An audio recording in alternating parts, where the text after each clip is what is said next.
Бүгін біз осындай еркін тақырыпта сурет салып боламыз. Мен бірінші қағазға, яғни осы қыздың бейнесін салып алдым. Осы қиып алғанымызды біз бірінші екінші қағазға былай жабыстырамыз. Және осындай скотчпен былай қыстырып қоямыз, былай түсіп кетпес үшін.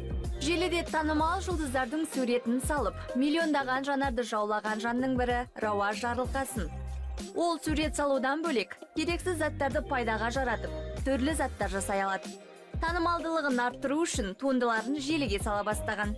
Көп күттірмей оқырмандары көбейіп, өнеріне деген қызығушылық артты.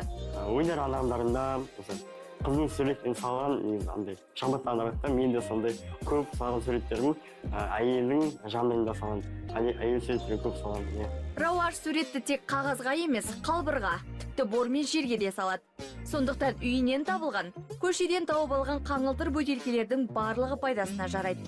Асфальтке салатын суреттері тіпті ерекше. Реалистік дүниелерден аумайды. Достар, бұл мені асфальтқа біріншілік қаулы қалай шықты? Алматылық суретшінің жасы 21-де. Бастапқыда бетімдегі кемістігімнен ұялдым дейді ол. Бірақ қазір қоянерім болып туғанын кемшілігі емес, өзіндік ерекшелігі деп санайды. Рауаш деген менің еліме арнап, еліне тез жазылып кетсін, операция болып, еліне жазылып кетсін, дамып кетсін деп мағынада. Рауаш деп атымды осылай қойды. Мен негізі суреттік 7-8 жасымнан бастадым суретке. Өйткені мен кішкентай кезімде үйінің қасында көшеде болмайды, шын айтсам. Ойнап бала, интернет, телефон да болмайды. Ішім бұзып, естерін білмей, мен тәтем бар, туған тәтем.